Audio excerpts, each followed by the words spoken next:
Le studio Rockstar Games a révolutionné à lui seul le monde des jeux vidéo grâce à ses titres comme Grand Theft Auto ou Red Dead Redemption qui augmentent le niveau de perfection à chaque sortie. Leurs jeux ont une place privilégiée dans le cœur de beaucoup de gamers. Mais comment deux frères qui travaillaient dans un label de musique et ne connaissaient strictement rien à la programmation ou au game design ont créé l'une des plus grandes entreprises et aussi l'une des plus controversées de développement de jeux vidéo de l'histoire? C'est ce que nous allons voir dans cette vidéo.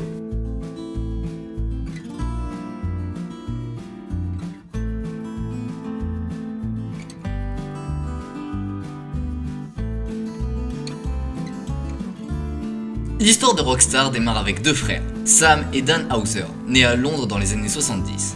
Les deux frères ont tout pour devenir de vrais rockstars, ce qui va influencer plus tard l'ADN de leur société.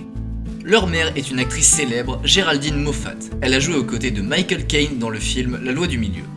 Leur père, lui, est musicien. Il jouait dans le club de jazz le plus populaire en Angleterre.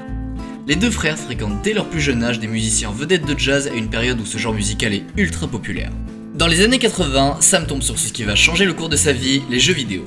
Quand il fait cette découverte, il se passionne pour le concept, celui de pouvoir voyager dans un autre univers. Les frères vont en plus avoir une autre révélation qui va bouleverser leur perception du monde, le hip-hop. Leur goût de la rébellion, leur tendance à la provocation et leur insoumission face aux forces de l'ordre bien connues aujourd'hui se sont exprimés à travers le hip-hop, un genre naissant et inconnu à l'époque.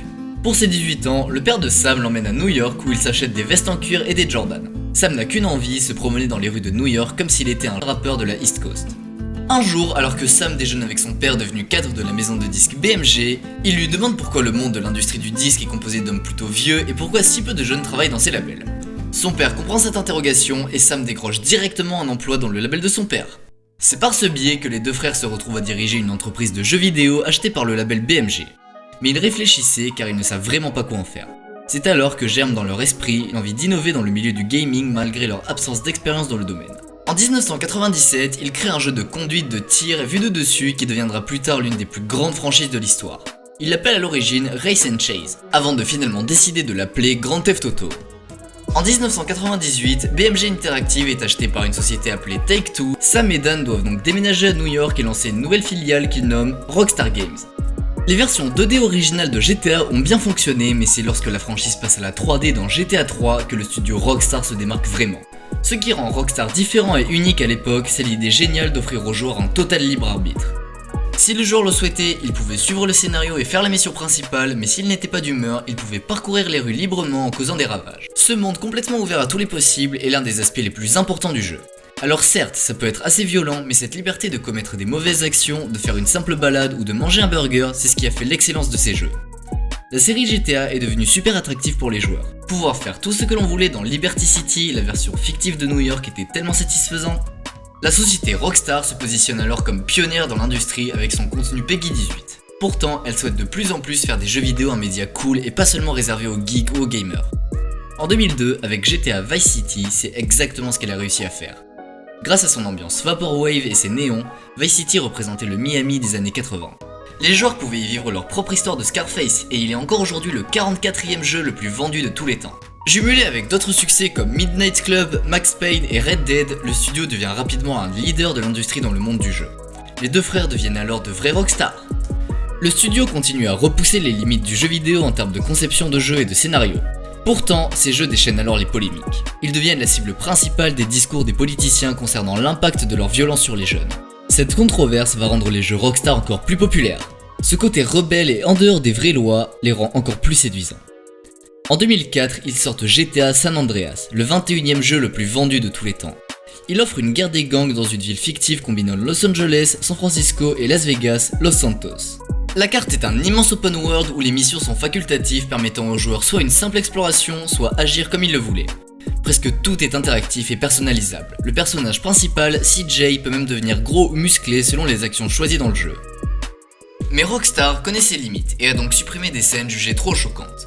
Une fois que leur jeu est sorti sur PC, les utilisateurs ont pu modifier le code pour retrouver ces scènes supprimées et notamment la scène du hot coffee. De nombreux procès contre Rockstar sont alors déclenchés en raison de son contenu. Le jeu est réservé aux plus de 17 ans et a dû passer aux plus de 18. Ce changement d'âge recommandé leur a coûté 25 millions de dollars d'amende et le jeu San Andreas n'est alors plus vendu dans la majorité des magasins qui se refusent à vendre du contenu pour adultes. Un des frères Rockstar, Sam Houser, est même convoqué au Capitole pour s'expliquer lors d'une audience. L'affaire est finalement réglée en 2009 et Rockstar refusera dès lors toute communication sur le sujet de Hot Coffee. Leur image de bad boys a bien alimenté leur popularité. Alors que les années passent depuis GTA San Andreas, les fans attendent le nouveau jeu ultra violent du studio.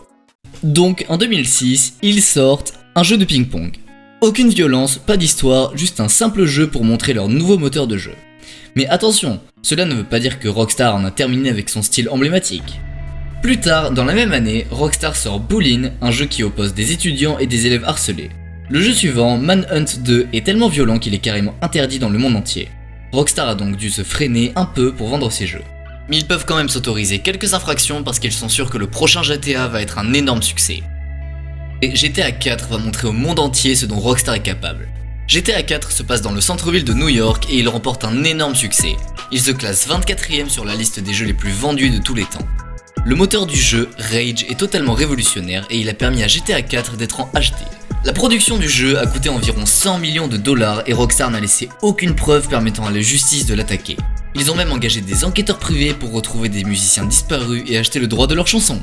Mais le plus important reste à venir.